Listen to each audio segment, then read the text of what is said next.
So I want to touch base with how important it is for this story.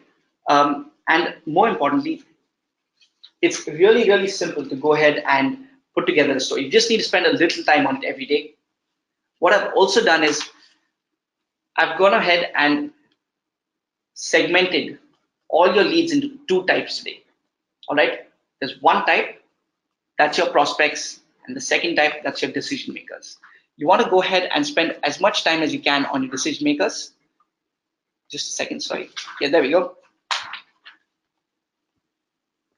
You want to go ahead and spend as much time on your decision makers as possible, and you want to spend a little less time on prospecting when it comes to sending the wrong email out to the wrong person. So this cadence I've put here is basically a bunch of steps. So you might be using many CRMs.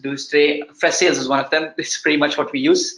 What we also use is a couple of other tools that I showed you earlier.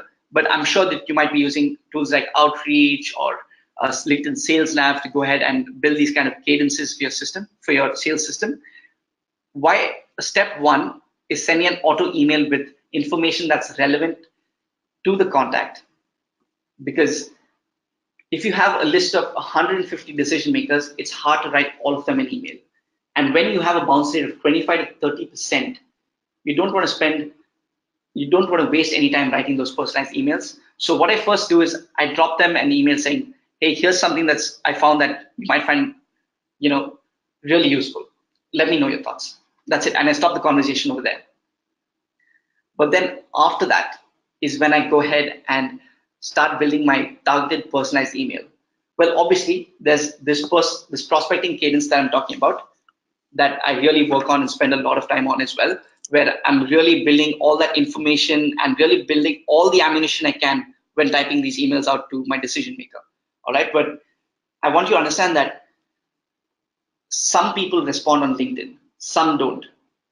I dropped this man many voicemails. I dropped him direct phone calls on his mobile. I dropped him many emails, and everything seemed to fail. But then I just decided to write him a LinkedIn email, and then he responded to me in less than 20 minutes. So I just want to give you an example that it's not that one channel works. Channels is not something that we can predict at all. It really depends on the behavior of the buyer. And you can never generalize this because people behave differently. So some people might be really using LinkedIn a lot. Some people might be really liking picking up phone calls or checking their inbox. So this cadence you have in front of you, this cadence has brought me to a response rate of close to 60%. And I know that I might not have 700 contacts or 700 leads in this. I might just have about 150 to 120, but these are key decision makers, and you really need these people to respond to you, to hear out your message, to see what you have to say about a business problem and then a solution. So at the end of this webinar, we'll go ahead and drop you templates of these cadences so that you can go ahead and implement it for your prospects as well. And it's not too different when it comes to prospecting. It's just that it's a lot more automated.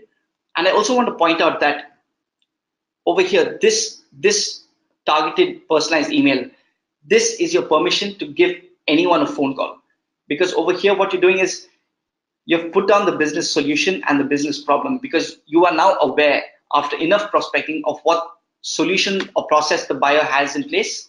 And if you send that email, or if you send that in-mail or touch point with that buyer with some amount of information, I can guarantee you will feel very confident to go ahead and give him a call anytime, tell him why his solution today is a little difficult, what you can do to probably improve efficiency, save costs, and all of that. So this email is really, really important. And notice that every single follow-up 1, 2, 3, 4, these are nothing but responses on top of that email. So it piles up as a thread of 4 or 5 emails every time I respond to this email, because I want the buyer only looking at this email or this message. And I also drop in calls, and I also follow up on LinkedIn, on emails, and that's something that's really worked for us. Anyway, so I've gone ahead with with cadences, and I really want to tell you about following up with purpose. Okay, how many times you ask your buyer, hey, did you have time to see my previous email? Or did you have time? What did you think about my previous email? And they've just not responded. Well, they don't want to respond because they don't see any value in it. But when you ask them stuff like, hey, did you have time to see the solution that I proposed to cutting costs at your organization? Or what do you think about my study on your current service process in place? Now you have their attention, and then they start responding to you in very, very positive ways, and they start wanting to give you some time. All right. And